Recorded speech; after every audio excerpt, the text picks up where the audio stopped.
Welcome, church family. So glad to have you joining us tonight back at the round table, and really excited to have you here. Hope that you've had a great day. I'm sure today was a little different than some days you've had in the past, but we're going to have some great discussion tonight that we really believe is going to encourage you and bring some hope into your life and into your living room, wherever you're watching this from.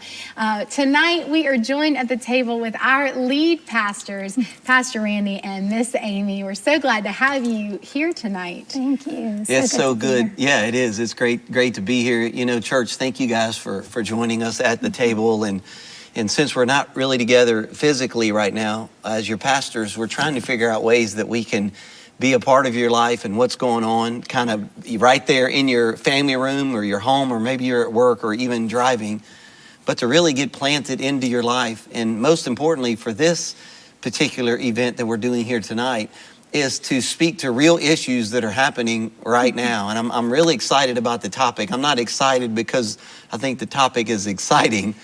I'm excited because I think it's real.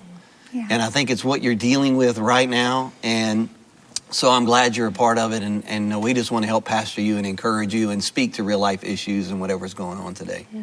Absolutely. And tonight, what we're going to really be talking about is just real conversation around fear and anxiety, worry, maybe loss, things that we're all navigating through in this unprecedented season of life. It's really unlike anything I think any of us have ever experienced or walked through. And so we want to be your church family tonight. We have joined at the table with us Miss Veronica.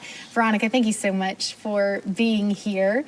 Veronica is the executive director of care at Bayside, but she is also a licensed mental health counselor with over 28 years experience providing counseling for both adults and children. You've also helped counsel those involved in foster care and adoption, and just so much experience. And we're just so thankful to have you lend some of your wisdom and guidance here in this conversation today.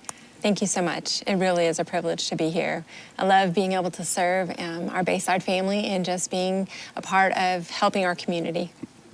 Yeah, Veronica's good to have on here, because how many times have I called you? It's like, Veronica, something's going on. I need your wisdom. I need your input. And so you are a huge resource for our church. And so I'm really glad that, you know, you're behind the scenes all the time. Right. Helping people. And in so many ways, there's so many things about how we care for people around here that really all come from you.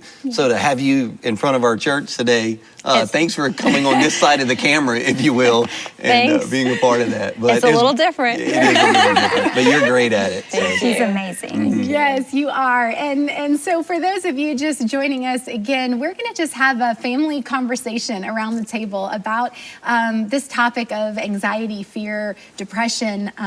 Maybe it has to do with parenting, or you're seeing something in your children or in your marriage. And we want to just talk about those things. And the way that we're going to do this is we want to speak to exactly where you are. And so right now, if you haven't already started, you can begin to ask questions through either the comment section on Facebook. You can do that on Church Online through our chat.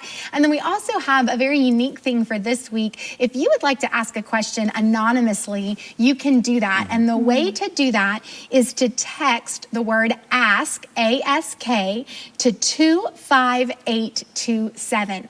And you can begin to do that now, and that will come through anonymously. And we're going to be filtering these questions as they come in live and begin some conversation. Yeah. So it's gonna be real talk. It is real talk today. Real talk. It's real But life. when we have church, people come down front for prayer, or they talk to someone at a Connect Center at their campus, and they catch us in the foyers, and they're asking questions about what's going on in their life, and we're praying for them. And so this kind of gives us a chance to really to do that right now. And so that's perfect. I'm excited. I'm enjoying the opportunity we have. Yeah. Well, guys, we got our first question in. So if y'all are ready to dive into this, again, thank you for joining us. And as we could begin this discussion, if you're just coming online, feel free to drop a comment or in the chat. Let us know what your questions are, or you can text anonymously, and that number is going up wherever you're watching from right now. And so here's a question that came in. Talk about real talk. How does the Bible guide us through feelings of exhaustion or defeat, as well as suicidal mindsets? Wow, that's a great topic. So, Miss Expert, Throw you right in there. Amy and I will kind of, Be my cheerleaders here. Thank you so much. So first of all, so there was two parts to the question. How does the Bible guide us? Through feelings of exhaustion and defeat. Right. And they're then the second referencing part, yeah. suicidal mindset. So could kind of speak to both. Exhaustion that maybe Right. leads to some of those thoughts. Or So let's talk about the exhaustion part. First of all, you know, the Bible very clearly tells us, the Lord says that when we are weak and when we are tired, to lean into Him, to count on Him, that He will carry the weight for us. And so we are really called to do just that, to trust Him. There are many times in our life where we're going to be exhausted and we feel like we can't do it anymore, that we just want to just give up. And the Lord says, give me your worries, lean into me, give it all to me, and I'm here for you, and I'm going to carry that weight. So that's what He says. The enemy comes in and wants us to give up. That's the enemy coming in to still kill and destroy. You know, that's not God's plan for us. So God's plan is to carry the weight and to sit still and trust Him. So God loves us. His love is unconditional, you know, and He doesn't want us to be alone. So if someone's struggling with suicidal thoughts, reach out for help. I need help. I'm alone. I'm exhausted. I can't take it anymore. Pick up the phone, text, you know, call the suicide hotline. Reach out and say, I need help. Don't do it alone. you know, I as a pastor, and they're asking, what does the Bible say? I think it's important for us to know that having those thoughts and those feelings and those emotions, they're okay. I mean, I'm exhausted a lot of times. I mean, everybody. you get exhausted. You get tired. Really? Every Does now he and then, really very get little, very little. He exhausts me sometimes, but Amy, this is not about us right now. Marriage comes maybe, later. We're yeah, going to talk about that exactly. We'll later. talk about that later. No, we all get That's exhausted, true. and it's real. So I think just admitting, right, that I'm tired, I'm exhausted, or I'm feeling suicidal thoughts, or I'm feeling overwhelmed, depressed, whatever it is. I think it's important for us to acknowledge that. Isn't it true, Veronica, from a clinical side, that when it comes to overcoming problems, that, you know, like half of it has to be admitting that there is a problem. right. Absolutely. So that Yes. means we have to start with, okay, this is real, and this is what I'm Yes. feeling. And I think it's also important to know, right, that in the Bible, a lot of characters in the Bible that we call heroes in our faith, you know, as we study the Word of God, they had these thoughts. The Psalms, you can read a lot of those. And David, right. I'm overwhelmed. Yeah. My soul is in anguish, he Yes. says. But he, you know, he works out in the Psalms. It seems oversimplified because you read the Psalms at the beginning of it, and he's like, oh, my soul is downcast, and God, why have you forsaken me? And by the end of the Psalm, he's like, oh, but I'll praise you. We don't know how long it took him to write that Psalm. That is a good point. So many times it's like, well, he didn't work it all out in like a 30-minute, like a little sitcom episode. You know what I'm Right. saying? Right, You know, so realize that he probably worked this through before he wrote the song, right? Yeah. Which is the Psalms. And then David, I mean, the Apostle Paul in the New Testament, he says, my soul, I felt I was doomed to die. I mean, he must have felt these emotions that we're feeling. So I want to give people an okay to know that it's okay to have those feelings. Is what you do with them, right? That either makes them That's healthy Right. or detrimental. Yeah. Right. It's so good. I want to kind of add on to that question as another one has come through. You talked about reaching out for help. Well, we have someone that's asking, how do they talk to a friend who's depressed and has suicidal thoughts, but they won't accept professional help? So it's someone that needs some encouragement, but what does someone do in that? How do you encourage people? What do you do from a professional? What do you do? So that's actually a personal question as well as a professional question, It right? is. So personally, it's hard. It's hard to be in that situation when you're sitting there going, man, I just want to take you by the hand and walk you to the professional's office and sit with you and say, it's going to be okay. Because that's what we oftentimes want to do. Or we find ourselves in the position personally saying, well, I can help you. Let me just kind of tell you some things to do. But most importantly, whether it's personally or professionally, the most important thing that you can do is tell them they're not alone. There's an old saying that's been around forever, and that is the cycle of insanity is doing the same thing over and over and over again and getting nowhere. Sadly, it's true. Sometimes we have to be able to say to the person, I love you enough to tell you, we've been talking about this a long time. Are we ready to take the next step? I'm here for you. We've talked about this. Right. We're not getting anywhere. Let's talk about the next step. Are you ready for that? That's not easy. Well, and I would add to that, it's not to the person that maybe needs the professional help, but they're refusing it. It's not weakness to admit you Absolutely. need That's so help. good. So It's actually good. wisdom. Amen. I know Randy and I have gone in our marriage and had, met with a counselor before. And I think a lot of people struggle with the fact that maybe I'm weak if I need to go see a Or counselor. something's wrong with you, Right. or- It's not. Everybody needs Well, yes, someone. something is wrong with you. Well, Something's right. wrong with all of us. Amen.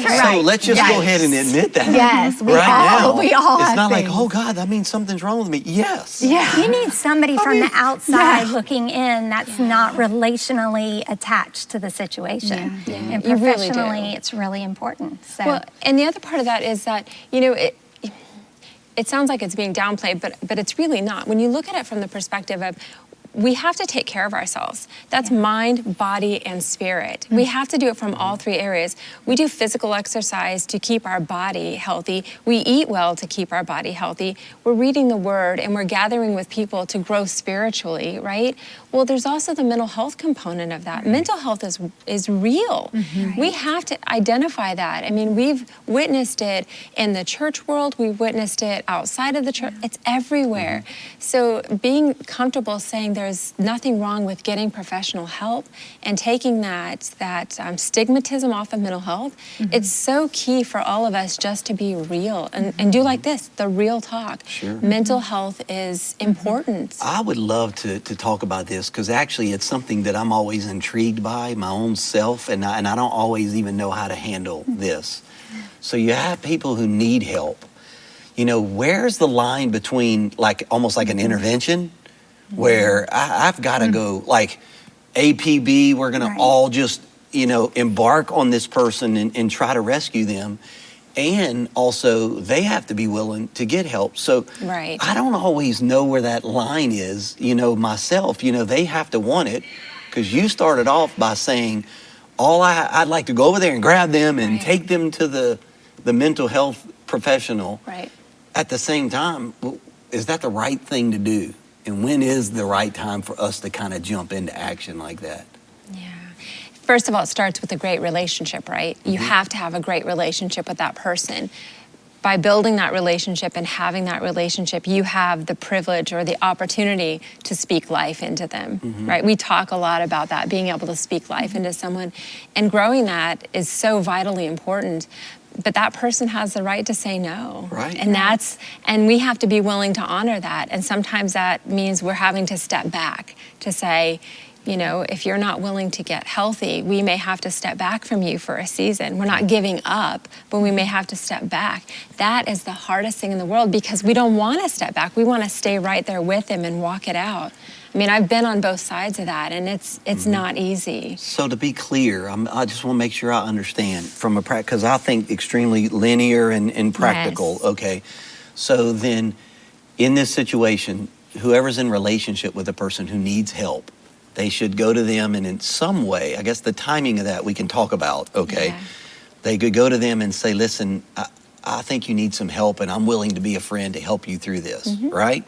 And if they're not Absolutely. willing, then the conversation is, okay, because of this dysfunction, you let me know when you're ready. I'm going to have to distance myself a little bit. Is that in essence kind of? Well, that could be one of the steps, but you're really looking at, Pastor Randy, a Matthew 18 conversation. Yeah. Like, instead of it being an offense, maybe you're noticing a problem that you know that problem has to be dealt with. You and I have had that conversation, and it hasn't gone anywhere. So I might say, hey, Miss Amy, can you help me? I really am trying to bridge this gap, and I've talked with Pastor Randy a couple of times, and I might bring you in as a third party, and you go, I'm aware of the situation. Let's sit down together. So it's really a Matthew 18 conversation of trying to move forward with it. So it's really coming at it from that angle where now you have a wise counsel before you do that next step of saying, unfortunately, we may have to step back. That's not easy. It's very painful, and It is. it is. Because and it's it somebody breaks you your love, heart. and it seems to me most of the time people are like, well, no, I can't abandon them now. They need me at this Yes. time.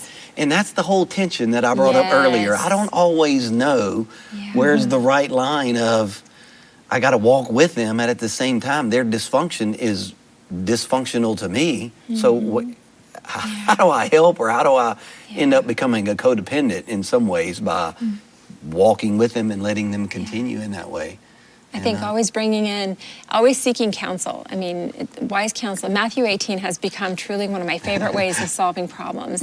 Yeah. Imagine that. The Bible has answers for things like this. Yeah, it really does walk us through it clearly. And it doesn't mean you're walking away from them. It doesn't. It means that you may have to step back and give yourself a little distance so that you can get clarity. I want to be really clear because I don't want anyone thinking that we're saying or I'm saying end a relationship. Yeah. It may mean that you have to step back and distance a little bit so that there's some clarity. You're still staying connected to them, but maybe you have to say, I'm not the person that can answer these questions for you, or I'm not that wise counsel.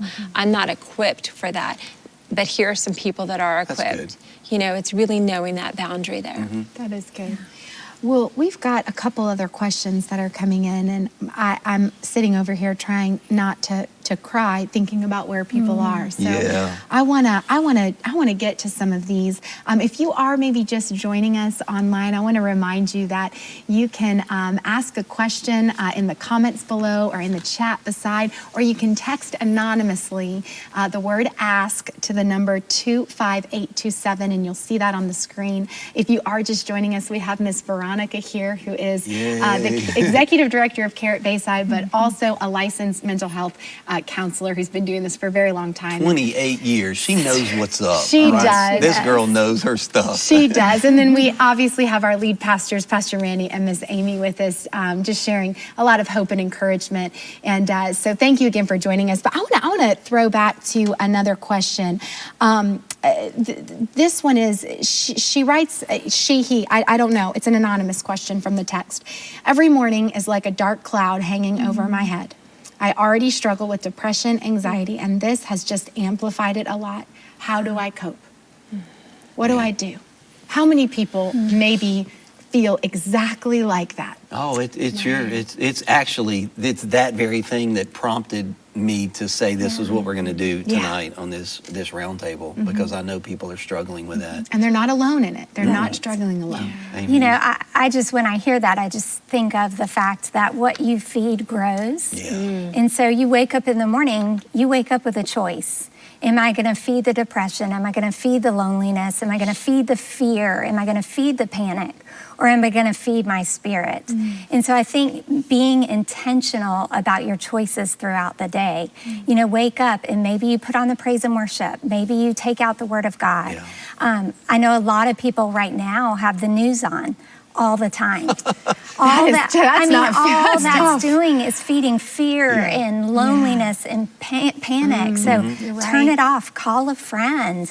But in those moments, I think a lot of times we forget we all have those feelings, but it's what do we do with them? And so make sure that you are feeding, what you feed is going to keep growing in your life. So feed the good things in your life, the joy, the peace, all of that. Just as everyone's pastor, the reason why we're putting out so much content right now, which Yeah. all you have to do is look at our TV guide that we're basically producing every week and showing everybody Yes. all the things that we have for kids, for youth, for adults. We are pumping It's a out lot. a lot of content right now. Which is good. And the reason why goes to what you were saying, Amy, is that every day we wake up, our feet hit the ground, or even before they hit the ground, Yeah. you know, your eyes open up, your head's still on the pillow. Your mind's going, huh? Right, because Right. you can't get rid of the emotions. They're going to be there. You can't get rid of the thoughts. They're going to be there. So it's choosing at the very beginning of the day, what am I going to feed?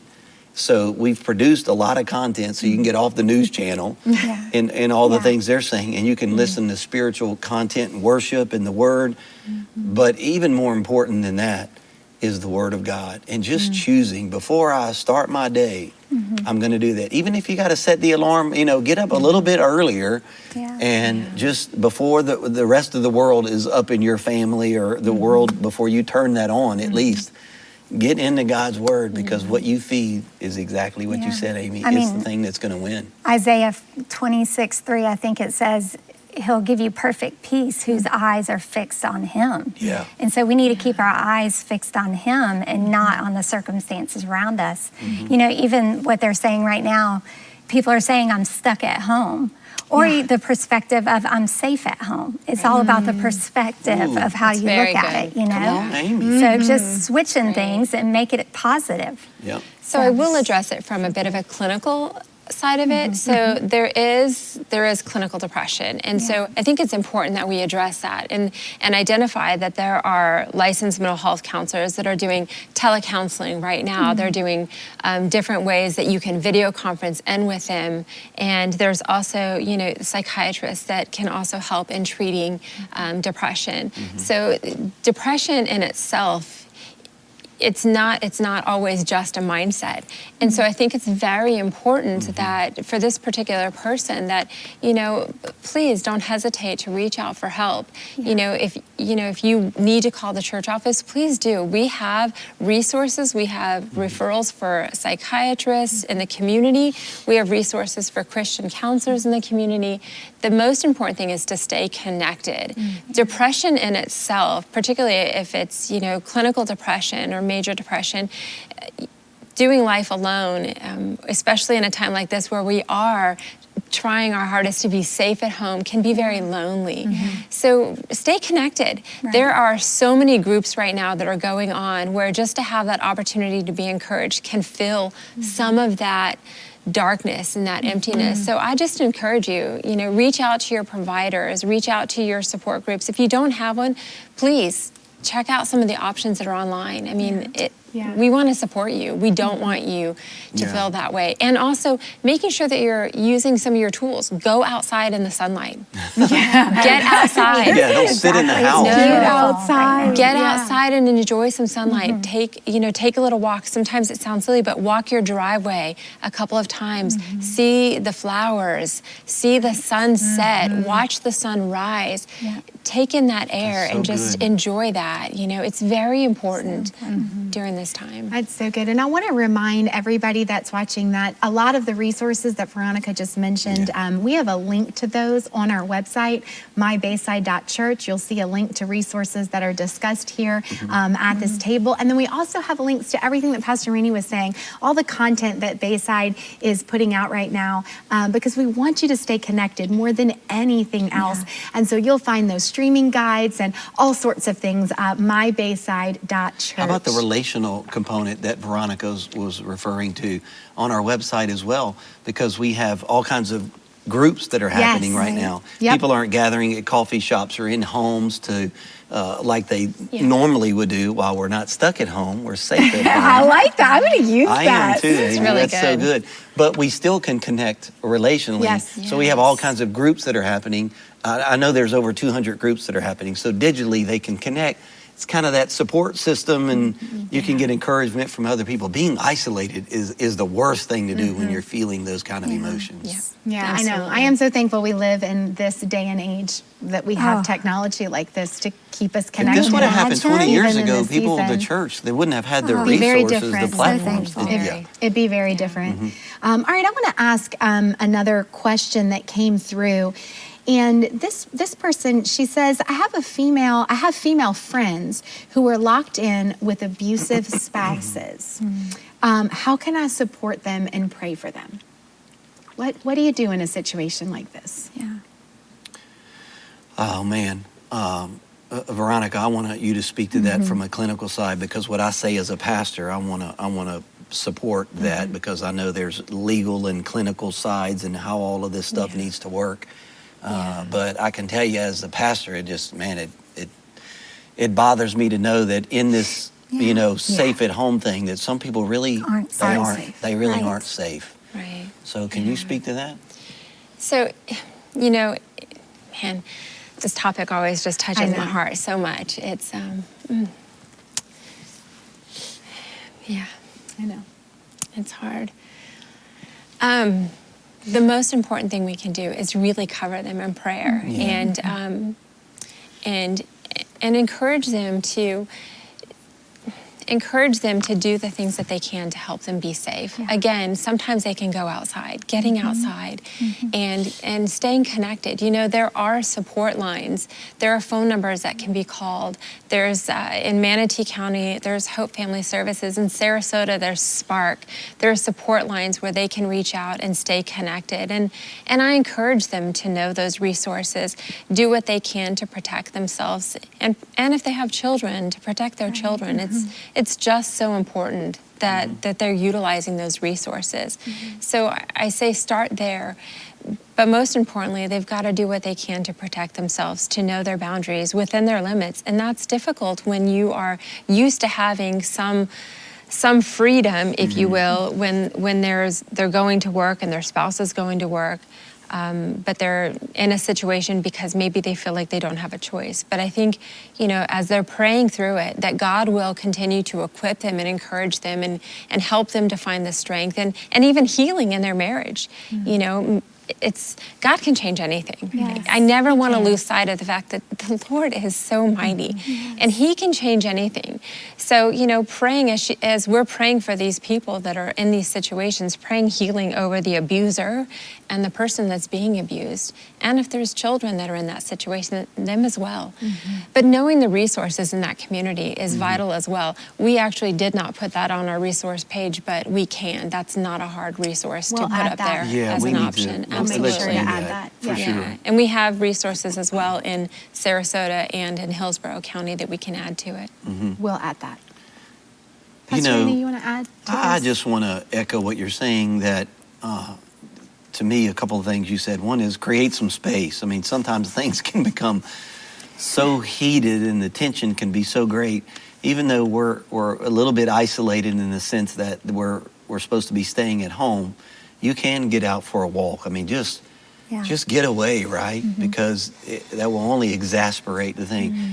If you're angry, you're frustrated. Amy and I have decided we don't solve problems when emotions are at an all-time high, because it usually doesn't solve the problem. It actually exasperates the problem and makes it worse.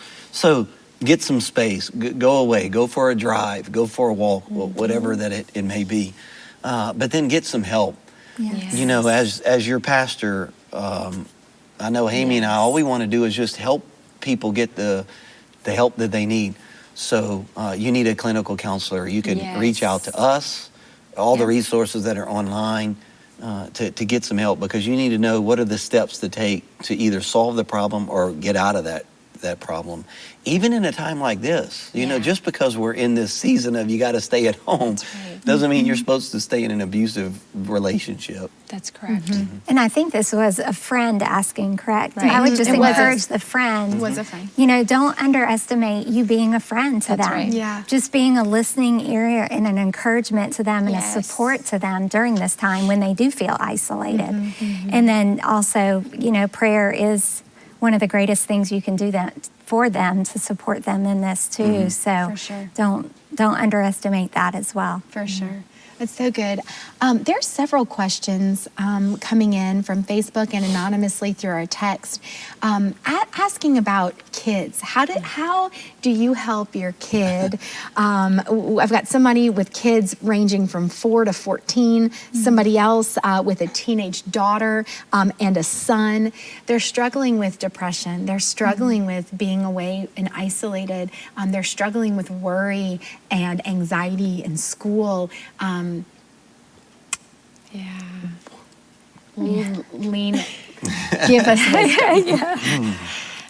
You know, I'll tell you, as a mom myself, having 2 teenagers at home right now and sharing with them the conversation of, you guys, I'm sorry, but you got to be safe at home. You don't get to go out. I mean, telling my 17-year-old that was probably the hardest. He did not want to hear that. It's not easy. I mean, and I can tell you, I automatically saw some changes in him. So the most important thing we as parents can remember is that God gave us the privilege of being their parents. They are a gift to us just as much as we are a gift to them. And so we are their first point of wisdom. We are their first source of information. And when we're not, they go somewhere else to look for that. So we need to be the first voice that speaks truth over them. We know that you're struggling with being sad and that you miss your friends, and we understand. We miss some of that too. But how can we come together as a family and have this table, the family table, and make fun? Let's have fun here. You know, I love seeing this, just driving through the neighborhood or whatever. Yeah. Everybody's outside. It's fabulous. It's like I grew up, you know, people are outside riding bikes and walking, and so doing puzzles, playing games. Right. And if we don't do that, we're missing out on that opportunity to overcome those feelings of sadness and depression. We have to create those boundaries and be able to come together and say, you know, I know you miss Emily or Sarah or Josh, but man, look at what we get to do right now. Oh, and by the way, we have the digital world. They can stay connected. Another thing I'll say is I think it's important for us as parents to be mindful of how much we're talking about the COVID-19 and the fear and the worries and don't the overfeed negative. that thing, Well, we right? create the atmosphere in our homes. That's our responsibility as parents. So We you have to be mindful. aware of what you're creating. Yeah, So- we're either going to grow. There's a book I call it. It's Growing Our Worries. We call it grow. It's a tomato bush that grows these yucky tomatoes, and you either grow all these tomatoes and you're growing these worries, or you're getting rid of them. And I always say, get rid of them. Get rid of the worry bush. You don't want that worry bush around. You want to grow healthy thoughts. You want to grow a healthy environment in your family. I think it's a great opportunity for our kids to find what they're grateful for and what they're thankful for, and almost to like fall in love with their immediate family again, because that's what we have to lean on right now as parents and as kids. And so, you know, we're playing pickleball. We've never played pickleball before, but you know, Our we're neighbors learning created one in the in street. the cul-de-sac, you know, so we're learning new good. things to do together and really finding the good in it in the midst of the difficulty. Hey, why not get on TikTok? Let the family see what kind of cool TikTok they can make, right? I mean, that's the haven't done craze that right now, right? Oh man. All right. Well, let me ask you this question. So with what you guys are talking about and talking about kids and things like that, along the line of navigating with your children, because connection right now, unless you do get outside of the house and play a new game or do something, it's all digital. What if your kid has some type of electronic addiction or can't stop with a device? That's already something that is very real for a lot of parents, and some people are writing in about that. How do you balance being a great parent, allowing them to do school, helping them stay connected digitally but stay safe? How do you do that? Schedule. Man, to me, I think what people should do is not look at digital as evil. I think you could categorize it if you want to. There are certain things about digital world, and especially right now, that are helpful. Right. Yes. So monitor it in the sense of if you're going to do just watching YouTube or social media, just fun, whatever that would be, however they do that, or playing games or whatever, giving them a certain amount of time that they can do that. And then other times they're still going to be digitally connected, but they're watching sermons or doing things that your church is putting out that are beneficial and helpful and will feed your spirit. Our youth right now are putting out some incredible things. Yeah. And when I watch their devotionals and the kids' devotionals, I like those better than the ones I'm And putting out. that's for kids and high school. Right. I mean, we've got stuff for Middle school, all, everything. all ages. All It is for all ages. Yeah. So I wouldn't say well that's a problem. So the problem Mindset. is how much as parents it is our job to create boundaries for our children, not for them to like us, because it really doesn't matter whether they like you or not. In fact, you can't ever make your kids like you all the time. You're going to be miserable. So your job would be to create healthy boundaries for them. So I'm going to give you so many hours of screen time for this.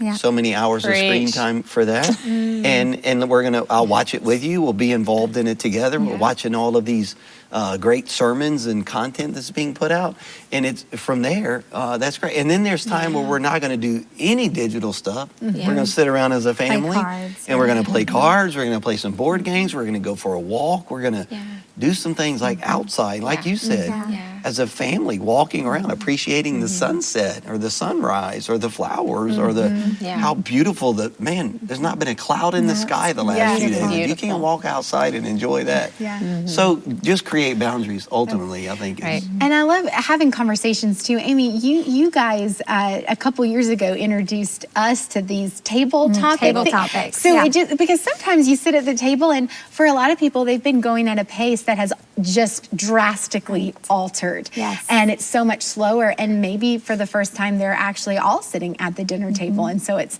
what do you talk about? Right. Like you True. guys have done that for a while Explain to now. everybody what that is.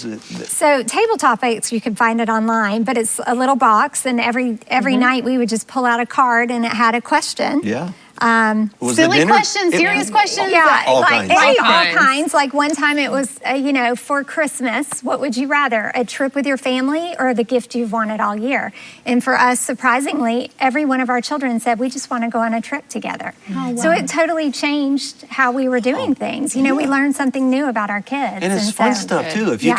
you could have one superpower, what would it be, or whatever? I mean, Yeah. if you could live in any place in the world, or any time, or if you could meet any person ever in history, who would it be? And it's fun just to Right. hear people. Such great So neat. conversations. I love it. Getting We to learn know new each things. other as a Yeah. family. Yeah. Who would have Imagine thought? that. And what a great way to create a no phone zone. I do think it's also creating a new normal for families. And Yes. we're only, we went into a spring break that wound up into 2 weeks or maybe a little longer. And then we're figuring out this whole online schooling things with our elementary, middle, and high school kids. So it's And just this college. whole, and college, right. We had the college And one. it's just this new, we're trying to figure out our new normal. That's and a hard thing it for a lot of people is. to shift Yeah. schedules. That's hard. And that right there will cause a level of anxiety and a level of stress in itself, just that. But the most important thing that we can do is remembering that healthy habits create a healthy mind and they keep us on track. And so I remember not that long ago when you talked to us about, if you want to change something, but you know that you're doing things in your day. I don't remember exactly how you said it, but you said, I knew I wanted to add something. So you started getting up another half hour or 45 minutes earlier so that you could continue what you were doing, but add that to your schedule. And so I'm not saying everyone online that you guys have to add that time, but what I am saying is that you have to remember that normalcy that you had. You've got to get used to it. The school sent out an email recently in Manatee County. They said, give us 2 weeks with the Schoology system to get the bugs worked out. You've got to give yourself some time and your family and your children time to work through this and talk with them. Take 15 minutes to sit down with your kids. I'm not saying 30 minutes or 45 because you start losing them after that time, but just sit down and say, how did we do today with figuring this schedule out? If you have boundaries on their video games and their screen times, those are good things to have. Most of the kids are way better at this technology than we all are, even though we know it. I always encourage parents to be as